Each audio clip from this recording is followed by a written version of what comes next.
Welcome to On the Bench. A happy new year to all of you from all of us at Knowles247 / the On the Bench crew. Gentlemen, welcome, new year, new me, new knee. Chris Knee, how's it going? It's going. Okay, good. He's mid-year form already. Zachary, new year, same me. Same knee is the pun that I'm trying to make here. No one's helping me out. Zachary Blostein with a brand new microphone. Look at big old Zach with the mic in the house. What up, Zach? What's good? How are you guys? It sounds so good. Don't rub it in. You're just routing his voice sounds even better now than it did before. I don't like that. It's making me insecure. Good. And we got Josh Newberg. Josh, hello. Happy New Year. Hello. Happy New Year. Shout out to everybody listening who made it through. We didn't really get to say our New Year resolutions or anything. Should we do that on this show? Yeah, let's start off with that. Mine's to get less fat. What are you talking about? I got a belly. That's Look at this disgusting. belly. Yeah, see? The bourbon belly? I mean, I did. You know, they don't put calories on bourbon, except for there was one I was looking at the other day, and like a serving's 120 ounces. So I started doing a lot of math in my brain. It's a lot of calories that I'm ingesting each week. Josh, what's your New Year's resolution?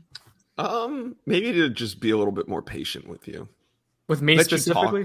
Let you talk a little bit more. Just be more patient with you specifically. Well, good. I'm glad I'm part of your New Year's resolutions. I'm sure a lot of people listening to this podcast right now are probably irritated with your specific resolution to have me talk more. I think that's a poor idea. Chris, what about you? Mine was to curse less. I broke it yesterday. Oh, what word did you use? Don't worry, you can edit it out. Ask the boys, they remember. They told me I owe them $1,000 every time I curse, so I'm like $7,000 down right now. Wow. That weather was something driving home. Oh, yeah. Nasty weather. And Zach Blostein, what do you got there for your New Year's resolution? Except for your new microphone. Yeah, that was the first resolution. No, but trying to go to the gym more, and then also try to be more empathetic towards you because you're always in your feelings. I really don't like the direction of this podcast so far. Patience and empathy towards Brendan. I'm trying to think whether we should apologize or not for not doing the podcast for 2 weeks. We didn't really tell people we weren't going to do it for 2 weeks. We just kind of said, I was on vacation, and everyone else was like, we don't feel like doing the pod. If I'm really the glue guy. I think we need to all, that's a New Year's resolution, is not to tolerate me more, but is to appreciate and respect what I do for this podcast and for this Knowles 24/7 universe in general. I'm the glue guy. I'm the heart and hustle of On the Bench. Yeah, that's one reason why we didn't pod for 2 weeks. Mm-hmm. Okay, well, you not send much. Me the link. I show up. It's pretty simple concept with me. Yeah, you may not tell us whether you're going to show up or not, but you'll be there, which is exactly. You don't need to know. I'll tell you if I won't be there. The only snag is there was that one time where Chris totally didn't realize that there was a link sent and he overslept. But that's fine. That's why we are supposed to communicate before. But hey, no resentments or begrudgement towards Chris for that one snafu. I'm pretty sure that was pre-pandemic. There's been a lot that's happened since then. You probably should let it go. I had no idea that ever happened. Hey, he joined us with like 5 minutes left in the podcast. Listen, I had no idea. All right.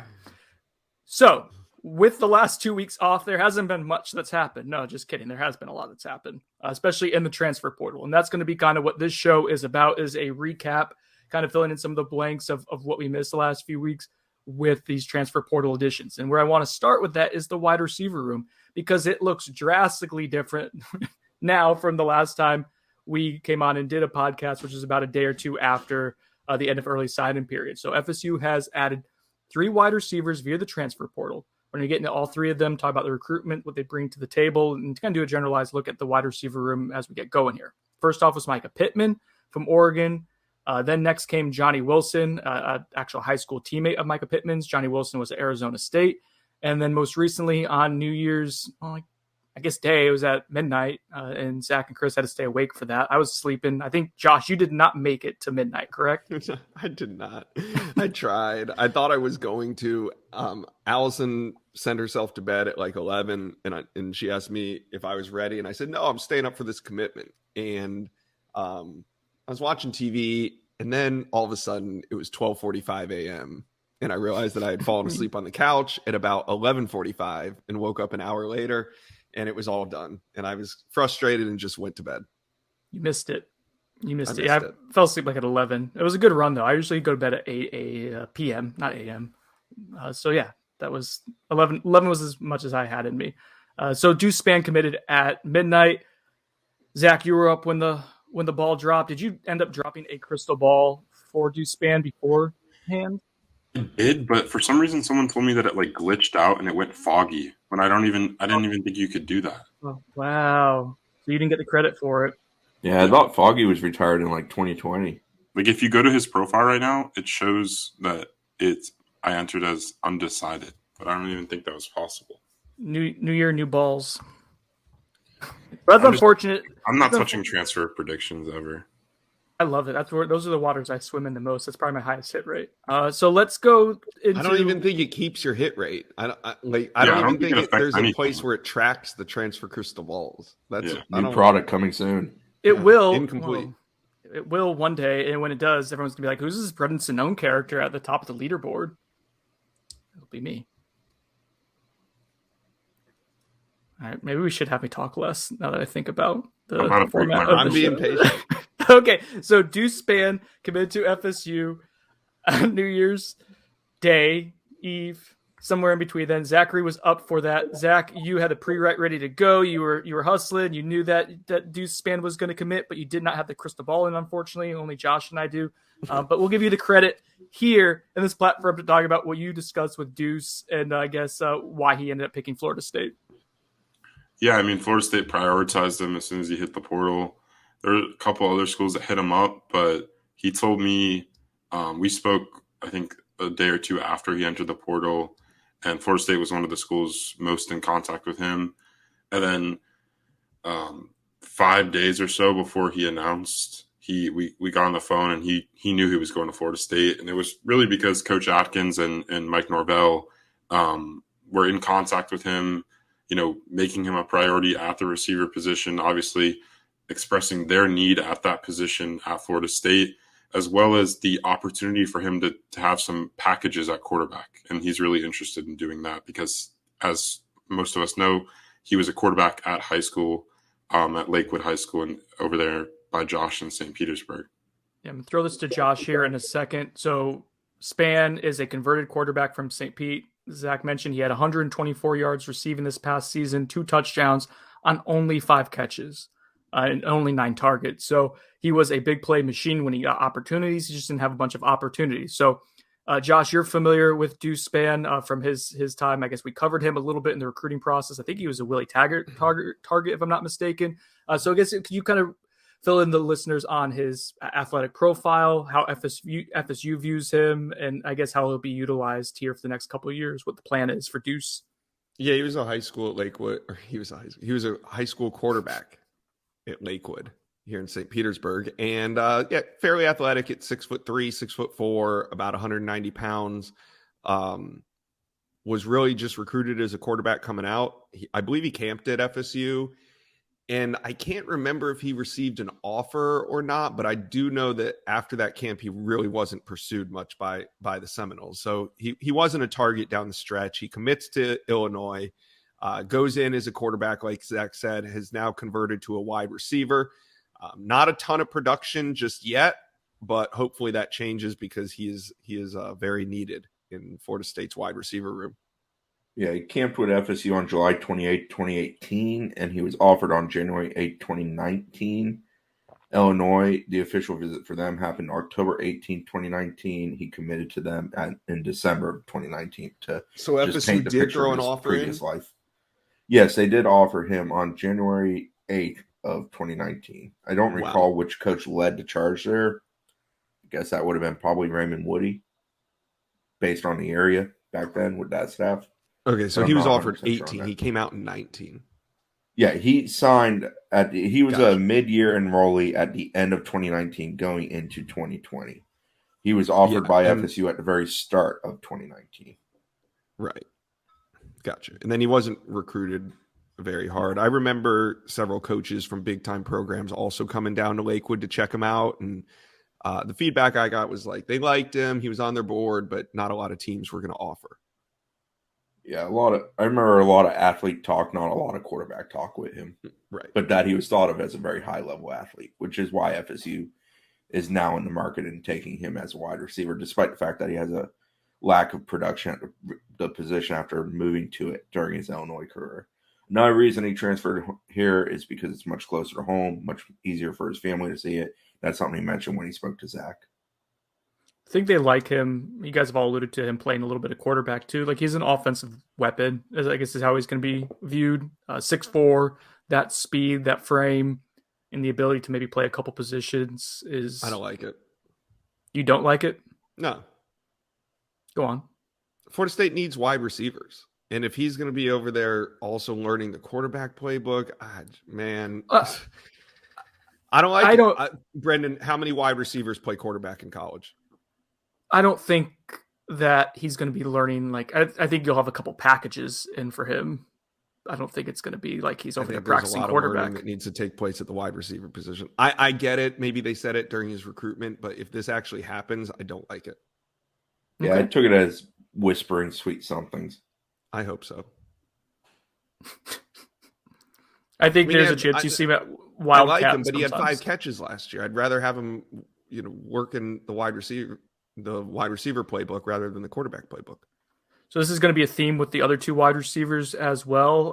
There's a lot of low floor, high ceiling potential for all these guys, where there's not a ton of production, and that's obviously scary if you're looking at what this team needs, which is proven commodities at wide receiver, but there's also clear upside. Again, Deuce Spad did some really impressive things last year when he got a chance to. He just didn't get a lot of chances. Now, why he didn't get a ton of looks at a pretty poor Illinois program, I think that might be a little concerning. So I'm as intrigued by him as a take as I am of any of the wide receivers, is what his upside can be. Because again, those physical tools are all there. Just understand that you're really banking, that FSU is banking on things developing productively and efficiently for him. And that's not necessarily a guarantee. I looked back, area recruiter was Woody, but he was actually offered by Greg Fry and Kendall Briles. Specifically, Kendall Briles is one who reached out and offered him. Okay. So, KB liked his mobile quarterbacks. I believe he's the son of Gregory Span, who was a one-time Jaguar. Mm-hmm. Someone should have known that as the sad little Jaguar fan. Was he a defensive back? No, he was a wide receiver. I'm trying to remember. Come on, you should remember these things. I'm looking at Gregory Span. Because Deuce's Span name was Greg Span in high school. Changed it to Deuce in college. He's a second. Yep. I need to look this up now. Someone carry the show for me. I think in the scouting report portion of my God, Chris, I got the first thing that popped, and then keep talking. The first thing that I found the answer. The first thing that popped up is that he was released by the Jaguars in 2016 or 2016, 1996. I'm sorry, 1996. I'm butchering this. You should have known that. You were like 15 years old at that point. I was not 15 in 1996. Big gamble, I think it's the wording we used on this one. I think it's fair. Very high ceiling, also very low floor. We'll see how it all plays out. He's big, he's athletic. Those things don't grow on trees. He's also the third of 3 takes at the wide receiver position through portal, so it's not like it was the first guy they took and the only guy they took. All right, sticking with an intriguing frame, an intriguing prospect, but not a ton of production, and that is Johnny Wilson.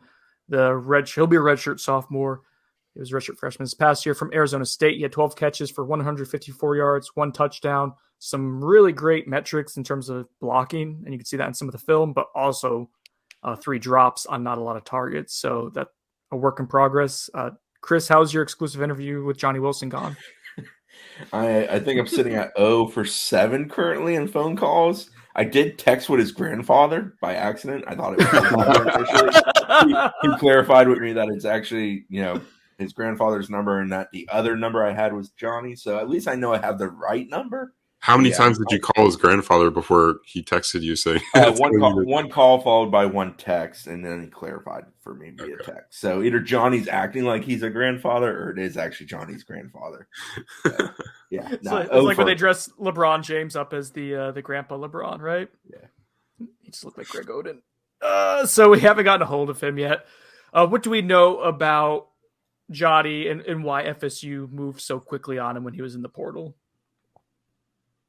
In terms of his recruitment, freaky measurables. Okay. Yeah, but in terms of his recruitment, I think this was a Mike Norvell deal. Wilson, how long was he in the portal for? Like a day. Right. And based on, people that I talked to, this one was, Mike Norvell pretty much handled it. From extending the offer to accepting the commitment, I don't think there was a lot of FSU staffers involved in this recruitment. Agreed. I think that was a Norvell connection. And also, Micah Pittman and him were high school teammates. I would imagine that probably played out a little bit. Yep. Peer-to-peer recruiting's big in transfer portal. Mm-hmm. The thing that I like about Johnny Wilson, mentioned this earlier, the blocking. I know we want wide receivers to be receivers first, and that's important. But this offense, especially with Jordan Travis being the quarterback, is going to be heavily reliant on the perimeter passing game, right? Like a lot of quick screens and stuff like that. So having someone who you can flex out as a flex tight end or just being a big wide receiver out wide, that'll be helpful for the offense. So I think he upgrades you almost instantly in that small portion of the offense. Will he become the red zone threat that people on the message board are talking about him being like the next Kelvin Benjamin? Let's slow our roll a little bit there, or a lot of bit. But there is something intriguing when you're talking about 6'7", 230 pounds, not 320. And yeah, he's, again, this is another bit of a gamble pick, but one, if you hit on it, it's great. It's great because of those measurables. You can't really teach 6'7", 230 and be able to move like that. I reached out to some contacts in that area. It's very mixed, truthfully, what I got with regards to him. From an Arizona State perspective, somebody told me that the staff there and people there were excited for him to come back. It felt like he was a guy that was kind of on the cusp of breaking through to some degree and becoming a more primary part of their receiving corps, and someone who could help him a great deal in that court, in that position. And then talking to some people that knew him in high school from a coverage standpoint, a little bit mixed. Sometimes really productive, sometimes drop heavy, commonly dropping the ball, things of that sort. Just some things that led to his ranking, I guess, dropping with us as a company during his time there. He was an Under Armour All-American. He was very productive in high school. If you go back and look at his bio at Arizona State, I think he had like 2,400 yards with 40 or more catches through his first 3 years of high school, productive again as a senior with a good year. I don't know. It's interesting. It's just usually you talk to 3-4 people that have watched the kid a lot, whether it's at the university or coming from when they're a transfer or in the years leading up to their attendance of that university. Things usually line up. In this case, I felt like things were a little bit everywhere with him. The blocking was highly praised by Arizona State people, and that's something that the metrics point out. Drops were there, but they weren't abundantly there at Arizona State. Sounds like they were more common in high school as an issue.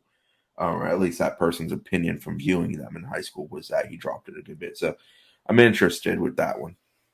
So, and to Chris's point, and real quick, then we'll move on to Micah Pittman. Johnny Wilson was the 116th prospect nationally in the 24/7 Sports Composite in the 2020 cycle. He was 201st by 24/7 Sports in our in-house rankings. I think he was much higher with us at one point, and we dropped him significantly as a company. And I don't think he took real well to that, from what I understand. So Micah Pittman is the final wide receiver we're going to talk about, but he was the first domino to fall. Someone we discussed here on the podcast before. Chris and I were able to talk to him and meet him when he came for an official visit about a month ago now at this point, 3 weeks ago or so. So Micah Pittman was a fairly productive player at Oregon, over 500 receiving yards in 3 seasons, and a really dynamic punt returner. We'll get into that in a minute. So someone who's a little undersized, but he's got NFL bloodlines, was a highly ranked recruit, was a top 100 prospect. He had over 800 receiving yards, I believe. So Josh, if you want to talk a little bit about Micah Pittman and that recruiting process, and then you were able to get him on your Spaces, shout out FSU Spaces, to talk to Pittman a little bit about his decision on FSU. What did you learn from talking to Micah? Yeah, like you said, he has a football pedigree. Dad played for the Bucks, brother plays for the Colts now. And he was heavily recruited by Kenny Dillingham prior to his departure, but did get in on an official visit. And I think that was important. We haven't seen, out of the other two wide receiver commits, neither of them visited. They both committed to FSU without visiting, which is something that we see all the time with transfers. But Micah Pittman did take the trip from Eugene to Tallahassee. It was kind of during the stuff with Dillingham was going down. But I think that kind of endeared him to the staff. It built the relationship with Mike Norvell, with Ron Dugans, with Alex Atkins as well. I did talk to Micah Pittman, and he told me that he has heard from Alex Atkins. One of the other big reasons why he committed was because of his belief in Jordan Travis. And I think a lot of that was due to Kenny Dillingham. And the recruitment from Dillingham to Pittman to FSU wasn't really about their relationship. It was selling him on Jordan Travis. It was selling him on the offense, the fact that they really want to throw the football and get him involved. So it was very enticing to him. I think he took one other trip to Arizona State. I know he had talked about Texas A&M, but he committed to FSU and is expected to enroll on January 5th. I thought the best comment he made to Josh in the Spaces, well, there's two actually, was, what was Mike Norvell's message to you during your recruitment? I do my research. I'm not just going to commit to a program that doesn't believe me, and I don't believe in it. I believe that Norvell wants to change the program into the rich tradition he spoke of earlier in the interview. Later in that same comment, I don't want to just be a player. I want to rub off on teammates, and when I leave, I want guys to feel they can trust and rely on me. That has a little Jermaine Johnson type of feel to it with regards to a transfer. He spoke of his role here. That's not the second most important comment, but I thought it was interesting. He wants to be a guy that moves around, showing mismatches, reference how they do that in the NFL, detecting man-to-man. That's clearly somebody that had a father and a brother who both played in the league and understands those concepts. But you can inject this one into my veins. Can you make a play as a punt returner? It won't be if I can. It's when I will. Hey, after watching the Florida game in person, I will take it. That got me going. I was ready to speak God honest truth. Let's have it happen. Let's see it happen. I want it. I was like, I told him, I was like, I don't think you understand what he doesn't even have to take one to the house, but like I told him, I don't think you understand what a good punt return would do to Doak. The roof would blow off Doak if we got a good punt return in a meaningful position. Oh, the entire instant reaction would just be, my God, special teams, we're back. We're back. He may get a standing ovation. It's no longer be what the beep. If he just cleanly fields and does a fair catch when he's supposed to and cleanly fields it, there may be a standing ovation in Doak. We may retire his jersey number. But I mean, imagine like a 40-yard punt return. Oh, in the third quarter when FSU's up by 3 points and it puts them in score. Like that. Josh, I was watching. Put it into Chris's veins. I was watching some of his games yesterday in kind of preparation to start doing the scouting reports and whatnot after being off. And there was just randomly, like somewhere in the flow of the game, like I'm watching him at wide receiver and I'm skimming through. And all of a sudden, like there's a punt and I'm watching it and he comes out of nowhere, out of screen to field it and catches it on the run and just goes 40 yards. He didn't house it, but it was just him naturally seeing the ball, fielding it, and then taking off after catching it. I was like, God, I have not seen that in quite a while. In years. Speaking with someone very familiar with Oregon football, they said he was a practice All-American. And they didn't mean it in a rude way. They meant that he put some stuff on film in practices that made you go, wow. And he did some stuff in games, too. It's not like he was completely non-productive in games. But it had not yet translated to the highest level in games. Of the three they took, he's by far the one I think has the capability of being the one who can contribute the most out of the gate, probably next year for them. The highest floor for sure. He explained his departure from Oregon on his YouTube page. People can go to Micah Pittman's YouTube page and watch it. I think it's like a 12-minute video. But basically he said that, heading into the season, he was told they were going to pass a lot. They didn't pass a lot. They got into the season. He was told again that they're going to pass a lot, but he was convinced that they were just going to run the football. He entered his name in the portal and they continue to run the football. And he felt that under Mario Cristobal, and this is from him on his YouTube page, that they were only going to be a primarily run team under Mario, and that's why he was leaving. After watching a couple games of him this past season, I understand the frustration because when he would get the ball, good things would happen. Even like perimeter blocking for a little guy, he's about 5'10" or so. He's a little sawed off, but he blocks his ass off. Like, he works really hard on the perimeter. I think FSU fans are going to like that. He does a good job technically. His dad was regarded as like a really great pass pro running back, if I recall correctly, for the Bucks. See, Chris, I remember guys in the mid 2000s, early 2000s. 1996 is a little early for me. You were 15. I was not 15. I'm not that old. Trying to get back on track here. So anyways, yeah, I could understand the frustration of why he didn't like the way he was being used at Oregon, because good things would happen when they got him the ball, and he could get downfield vertically. He did some good stuff on post patterns, good things on like short little in and out routes, stuff like that. He's someone who I think will help out immensely this year. I don't know if he's going to put up huge numbers, but he will be someone who I think automatically day one starting potential, I think is safe to say for him. Is the wide receiver room markedly better today than it was the day before Micah Pittman committed? Let's just yes or no it real quick, and then we'll add to it. I will say yes. I'll say yes. I'll say that I could sell you on every single wide receiver as a singular player, but I have a hard time accepting this as the transfer wide receiver class. Okay, that we were going for yes or no there, but you definitely treat that much like my wife does. Bye. And as she's listening right now, I just want her to know I love her. But when I ask a yes or no question, I'm literally just looking for a yes or a no. What about you, Zach? Potentially, no. No, I'm with Josh. No, like like I'm saying, like it has the potential to be a better group, but it's not remarkably better. Like that was the question you asked. Markedly. Not remarkably. It's definitely not remarkable. Yeah, I don't think it. Like you're not adding any significant production.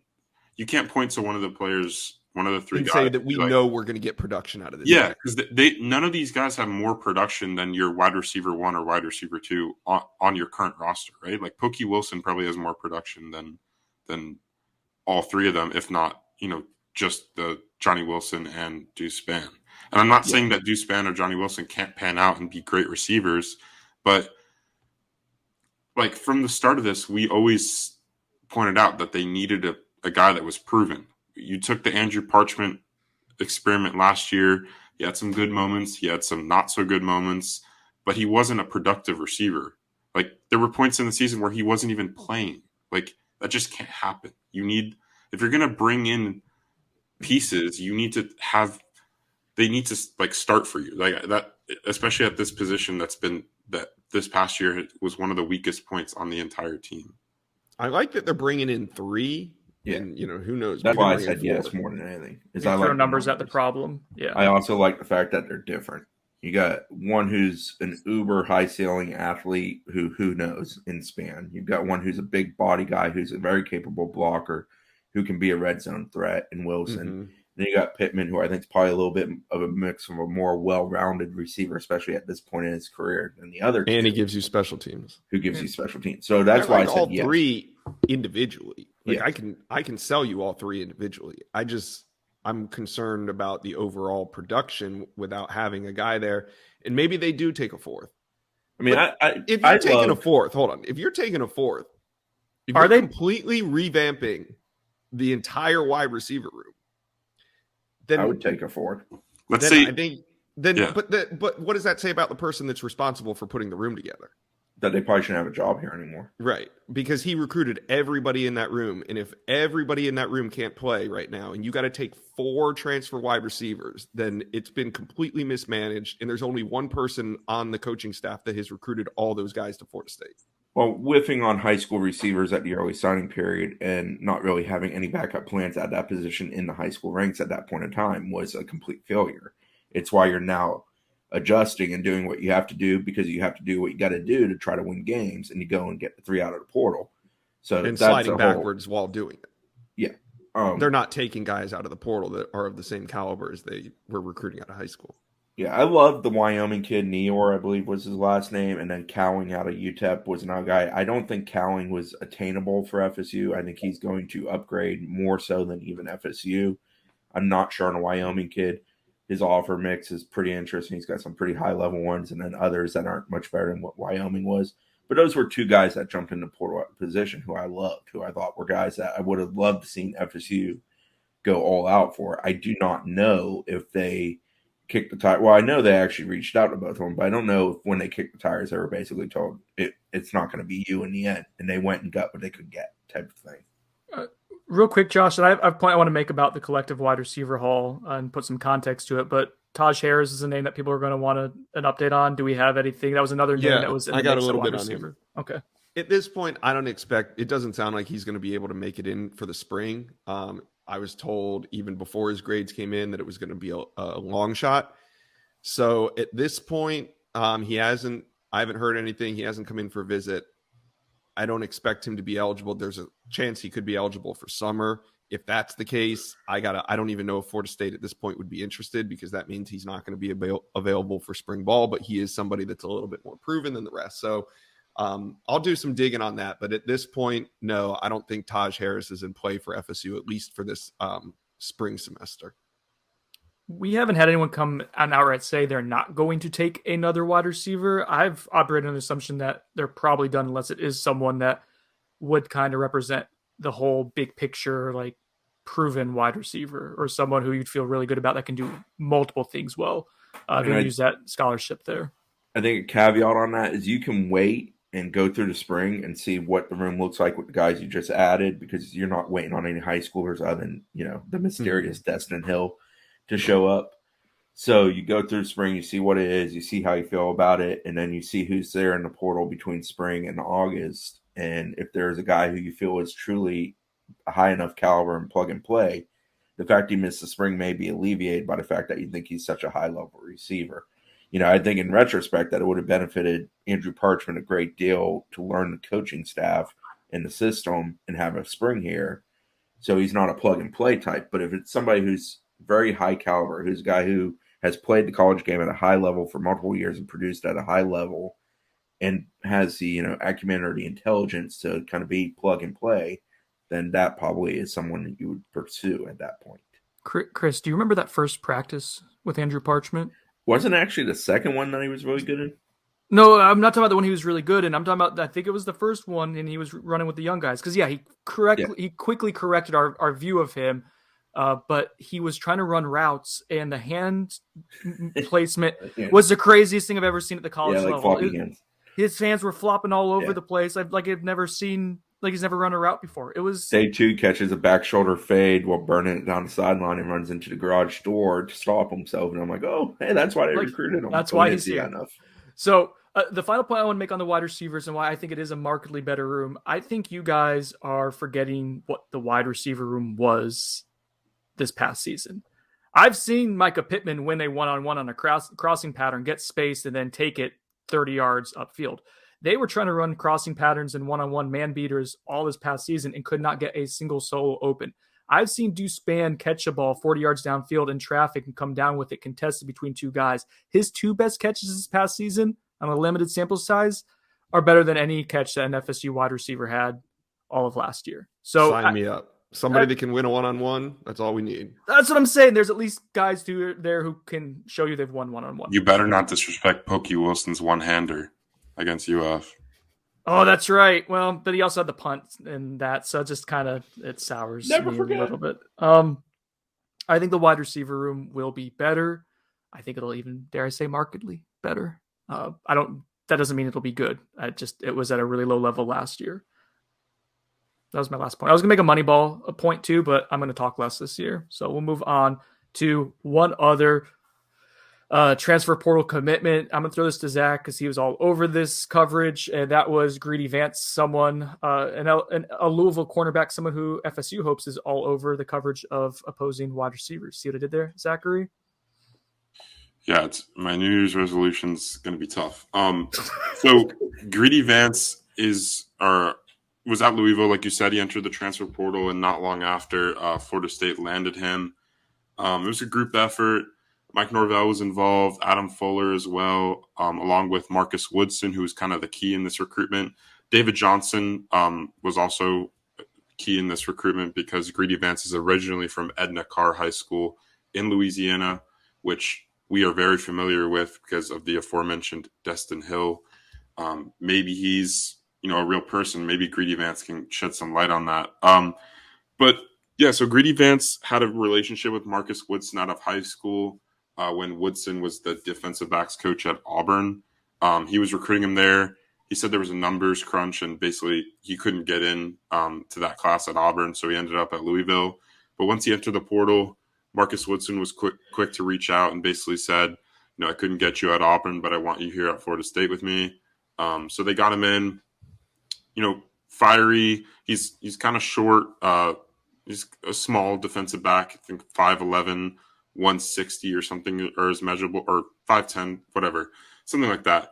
But he's going to play nickel. They like him. I asked him specifically what position they want him at, and he was talking about a bunch of positions in the defensive backfield. So I think we'll primarily see him at nickel, but you could see him at maybe one of the safety spots or maybe even as a corner. We'll see.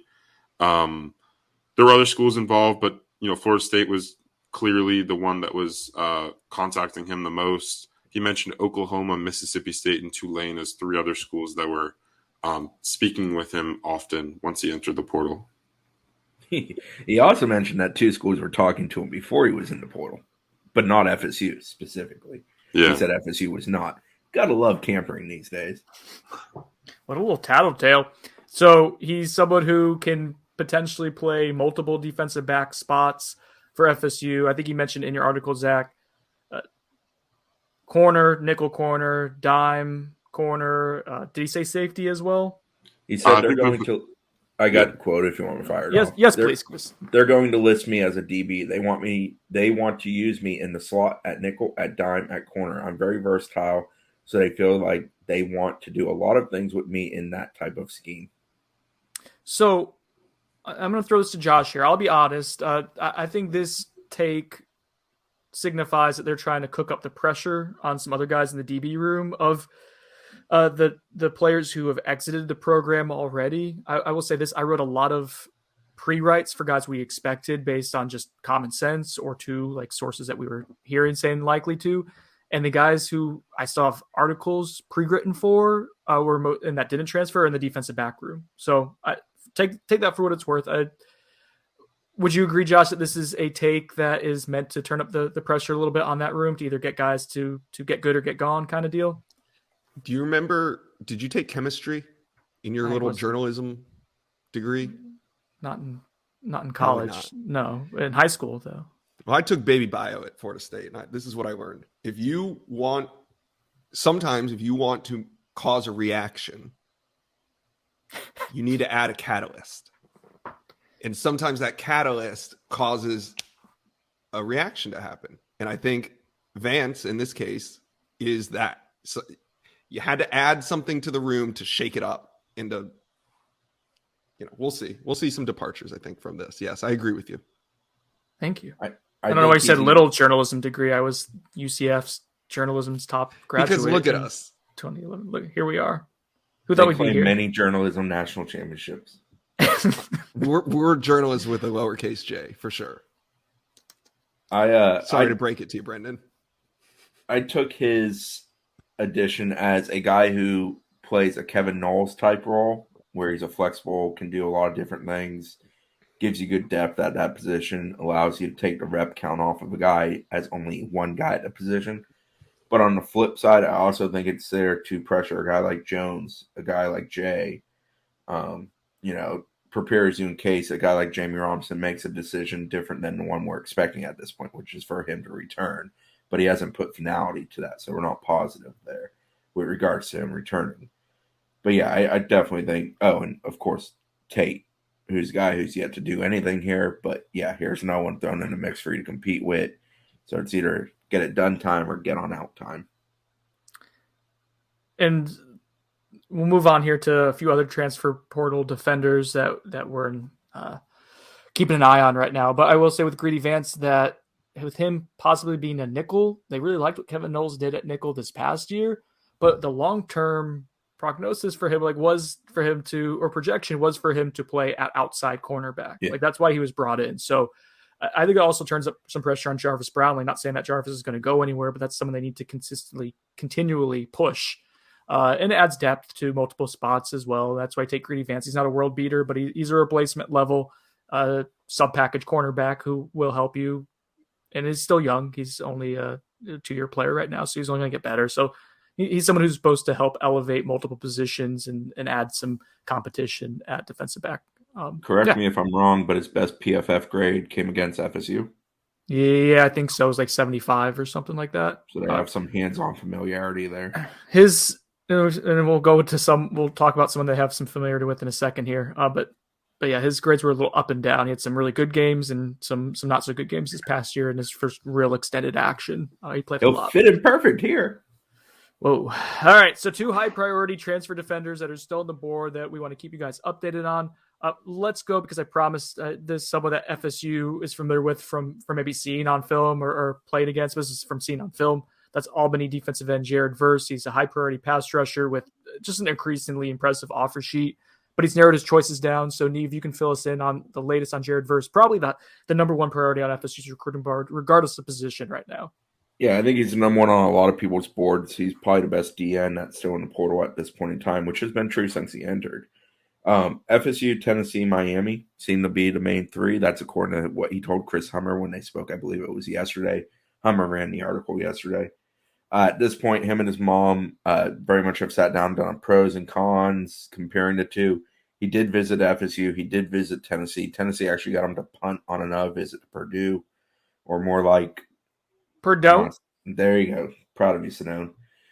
Miami, he never visited, but they've, of course, made the pitch of it's a whole new coaching staff, and they're telling me I can help Miami build back to what it once was. Or build back, baby. Better. Build back better. So, yeah, he's sitting, he's thinking, he's trying to figure this all out. We shall see where it goes. I don't know that it's FSU. I don't know that it's not FSU. I know the communication between him and FSU has stayed consistent. He knows what FSU can do with a transfer defensive end. They made that abundantly clear on his visit when he met with Keir Thomas, Jermaine Johnson, and they kind of showed him, history and reality.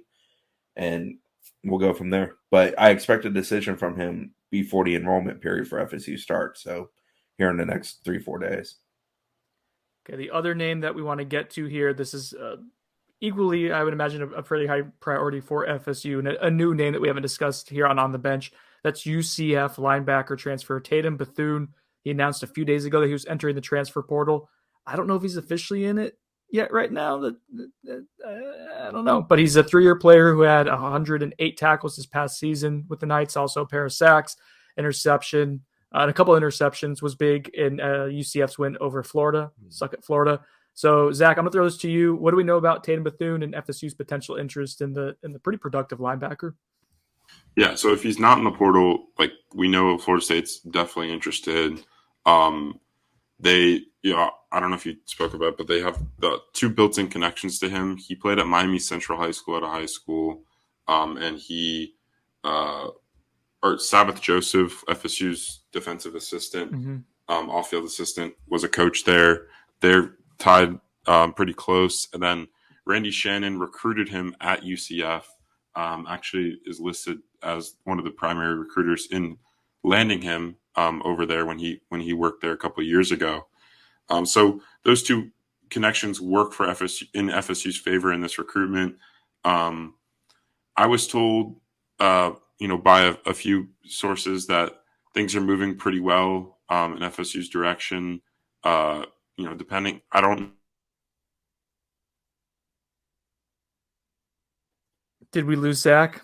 Hang that in the museum. Look at that picture right now. Just capture that. He's looking. It's like there's an alien invasion or a shooting star or something. He's looking to the sky. He's back. I think. I'm muting his mic until he's back for a second here until we know. I think Zach's back. Zach's back. All right, let's try this out. Oh wait, I'll unmute you, Zach. When your time, don't unmute yourself. I won't let me unmute him now. He's frozen again. We lost Zach. Oh, All right, Josh, you're number 2 on this recruitment. Sometimes your primary takes a job somewhere else, and the secondary's got to fill in the gap. That's why you have 2 guys. Got to be able to close, one. right? Mm-hmm. I got to be able to close. Yeah, so I'll pick it up right here. Tatum Bethune led the Golden Knights with 108 tackles on the season. Just the Knights. He's a very productive player for the Golden Knights. This is a guy that, we knew Florida State would probably pursue if he hit the portal. And now that he's announced that he's in the portal, we definitely think that, FSU is going to go all in here at a position of need. I've been communicating with Ryan Callahan of our Tennessee site because obviously, you can connect the dots there. Josh Heupel is now the head coach at Tennessee. So there's some connections. Ryan initially said that, he wasn't sure if Tennessee would be in the market for a transfer linebacker. He has since told me that he thinks there's some level of interest, but he doesn't know right now if Tennessee is going to push for him. So I'll continue to try to get some intel from that angle. But as of now, I don't think we know of any other teams that are a real threat to land him. Just saying we don't know. I mean, there could be, but we just don't know. Little Birdie told me he may have a timeline of coming up soon. We'll see if that Little Birdie is back in action and having working internet right now. Yeah, he told me. So I spoke to someone close to Bethune, and they don't. But it doesn't. He said that Bethune doesn't have a specific date that he's going to decide, but that it's expected to be within this coming week. Ooh. So. Which would make sense. I mean, if he's going to get enrolled at FSU, it's going to be before the 5th, which could be in the next couple of days. That seems pretty positive for FSU. Just connecting dots. If you're saying the timeline is the next couple of days, he's not visiting anywhere. He has intimate familiarity with a couple coaches on the staff. I shouldn't say intimate familiarity. It's going to be taken the wrong way. You know what I mean? You guys know what I mean? Chance Main is on campus. Christopher, Zachary, what's going on there? It's the last transfer portal defensive target we're going to talk about today. he's here till midday Monday. He came in on Saturday, so basically a 48-hour official visit. At this point, he does not yet have an offer from FSU. He is a big body defensive end who was at JUCO with Jermaine Johnson. Then he was at Incarnate Word for the spring season. Hurt the shoulder, got cut on, got it cleaned up, rehabbed, didn't play in the fall. That's basically all I got. Okay, so the last two things I want to talk about. First, some house cleaning real quick. Josh, do the numbers, do they work out? Generally speaking, always. Wow. So we will do an update on FSU's roster count right now sometime this week to fill some people in. You can check that out on Knowles 24/7. Just the projection, especially as guys are set to enroll here. When do classes start? Today? Fifth? Wednesday, I believe. Right, Zach? Yeah. I should have gone to the student. It would have made more sense. But they're coming this week. The schedules are getting drawn up and whatnot. So we'll have a good idea of like who's actually enrolled. Chris, do they have how many players did Mike Norvell say were expected to enroll at Florida State? 16 to 20? Yeah, I believe it was 16 to 20. He said that during the signing day ceremony party that evening. So at this point, they have the 6 transfers that are expected to enroll. And I'll work the commitment list backwards as far as enrollees. Kanaya Charlton, Brian Courtney, Omar Graham, Daughtry Richardson, Bishop Thomas, Aaron Hester, Daniel Lyons, also his teammate who is not officially signing, but committed, Dante Anderson. Is he part of the recruiting class rankings? No. Rodney Hill, AJ Duffy, AZ Thomas, Sam McCall. All so right. 16, is that what we're at? 16, yeah, 16 plus 6. Yeah, right. I think so. No. Go ahead. I'll get the official count for you. Okay. Well, Chris is doing that. The other thing we want to talk about with house cleaning here is the coaching contracts that are kind of up in the air right now. Still, to our knowledge, there has not been any extensions or any finalized deals that have been agreed to or given to us through FSU for both Ron Dugans and Odell Hagens. This is being recorded on January 3rd.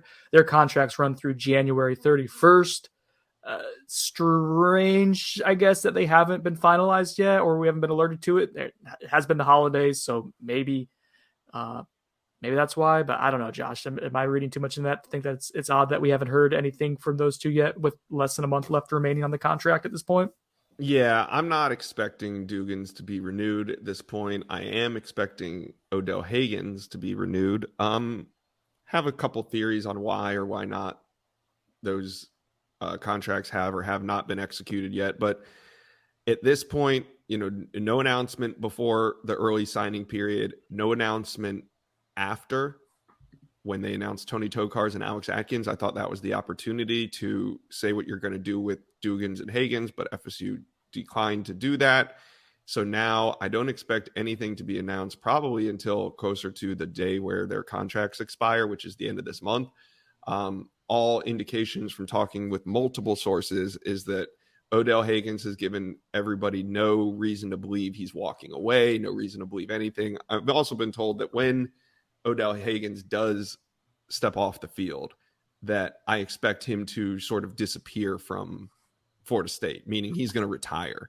I've been told I don't expect Odell to claim an office and be an ambassador to the boosters or anything of that nature, just because, he likes to fish. He likes his time to himself, and it's just not something that I expect he's going to take on. I don't think Odell, I think he's 55 now. I don't think he's going to be coaching until he's 65. But I also don't think that this was his last year by any indication. Players, coaches, there's no indication